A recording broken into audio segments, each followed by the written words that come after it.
Is this thing on? Yes. Oh, hi. So we're back. Part 2, Patrick's video. Texas 2K build. Texas 2K21. So the last video you saw, we got the short block built, ready to go. So it's on the stand. We got a few of the head studs in. You guys can see we're obviously going with 1/2-inch head studs on this motor. So yeah, we're gonna work today. Basically, we're gonna build heads. So we're gonna get the head castings out. We're gonna transfer all the valve train over from the old heads to the new heads because the old heads have been decked so many times and it's had so many head gasket jobs done on it, they're just not good to use anymore. So we're gonna start with a fresh pair of heads. We got them right here in the box. So pull these out. So these heads, these are brand new from Subaru. I already went ahead and drilled them out and had them drilled for 1/2-inch head studs. So these babies should be ready to rock and roll. But look how pretty that is. Gotta love a brand new set of heads. Look at that. It's a thing of beauty. Subaru head castings are actually really good. We don't really have any issues with making power on these castings. We don't have to do much to them. The only thing we do have to address is just what's inside of them. The heads themselves are fine. There's really no issues. So you can see here the holes have been drilled for 1/2-inch head studs. So they're a lot bigger. Just to verify that, we'll take one of our new studs. So this is our new head stud. You see if it fits. And it fits. So we're good to go on that front. So I'm going to go ahead and get the old heads in here, and then I'm going to pull the valves and the valve train, valve springs and everything out of those. I'm going to transfer them over to these heads. I'm going to lap the valves in, grind the seats, and then get that all set up. And then once I have the valves in these heads, ready to go, I'm going to bolt them onto the block, and then I'm going to do the valve lifter measurement. I'm going to show you guys how to do that. I've touched on that in another video before, but it's a crucial step. So I'm going to go ahead and film that in depth today, but the rest of it's going to be pretty much just time lapse and B-rolls and some cool music so you guys can see this thing go together. So I'm going to grab those other heads and then we'll get to the next step.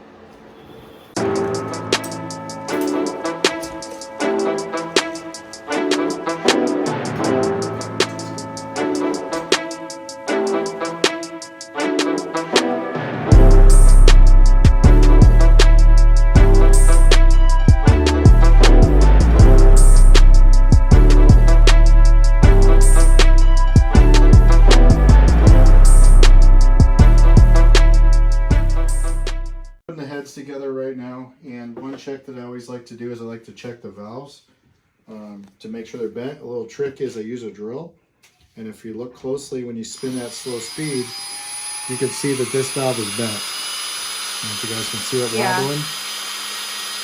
So unfortunately it has bent valve, so we're gonna have to change these valves out. I was a little worried about this, given the nature of the car that when it blew up, I mean, this thing was being run really hard. It was also being pushed past, the RPM the valve train was really designed for. So this valve train is really like an 8,500 RPM max valve train. And he was pushing this thing past 9 grand quite a few times. So when you do that, the springs aren't designed for that. They can't keep up. You're going to get valve float, and it's inevitable before that valve just kisses the piston every once in a while from like a flat foot shift or something. So, definitely gonna have to order a set of valves now for it. I'm a little disappointed because we're not gonna be able to finish this video today for these heads. So we're gonna put this into another day now, but I got to get some valves ordered because we got to do this right. So we're gonna get these ordered up, and we're gonna change them out, do new valve train, and we're gonna continue. So all right, we're back at it with Patrick's car here on the build. We've gone into another day now because, as you saw, we had bent valve issues on the old valve train. So we've got some brand new valves we're going to be putting in here. These are GSC and they're standard size. But the interesting thing about these is these exhaust valves are actually made of a super alloy, so they handle high temperatures better than the other setup we had. They're a little bit more expensive, but these are the kind of valves I like to put in the really big horsepower builds. So we're going to go ahead today, put these heads together, get them bolted down the block and torqued, and then we're going to measure the valve clearances. So I'm going to get started on basically the first step would be lapping these in.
Alright, well, the cylinder heads are ready to go. We got these things built. I'm going to take a minute here and talk to you guys about the head gasket that we're running on this motor.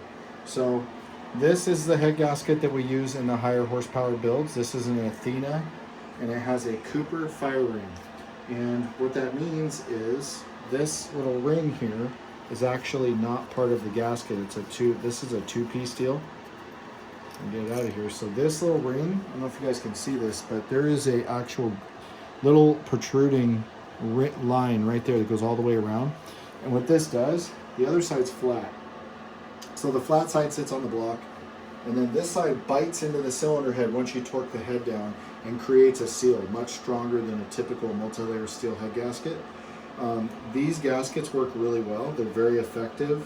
They do have their downsides, however.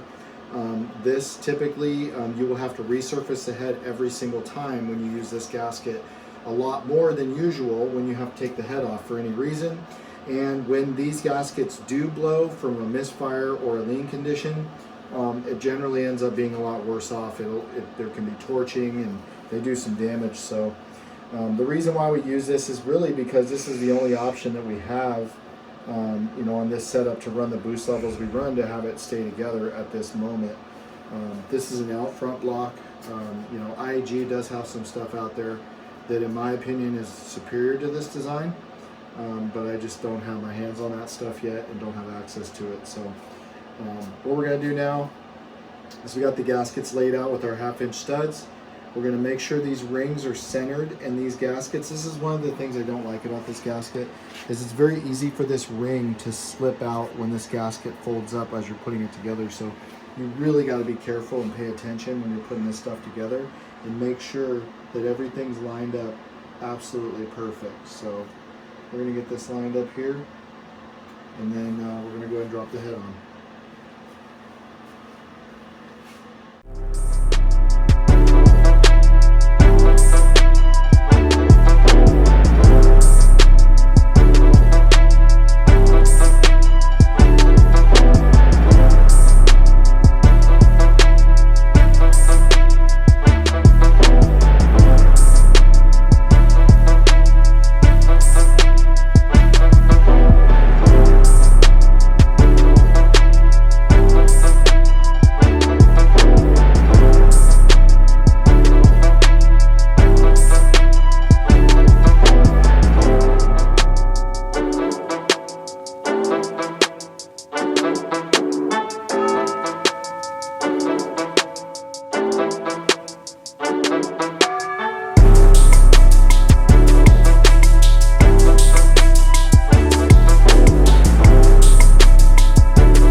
magic of filming.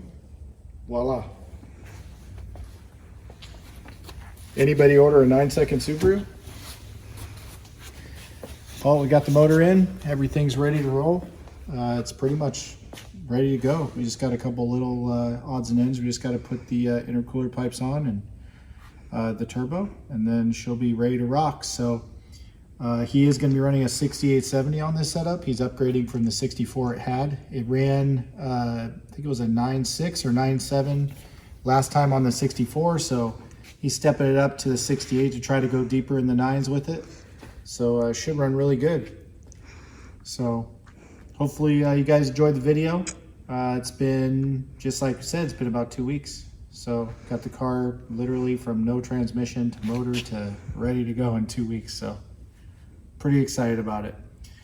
Next stop for this car though is it's going to go to Ranch Built up in Washington, and they're going to do some roll cage stuff to the car. The car already has a roll cage, but the quality and just, it was done very poorly. You know, not quite as bad as my car, but along the lines of some similar issues. So he's going up there to get them to get this car safe and get it dialed in good. And I think he's going to be changing the exhaust on the car and doing a hood exit while it's up there, and doing some other cool stuff. So, well, don't forget to like and subscribe, guys. I'm going to end the video there. Until next time, we'll see you later.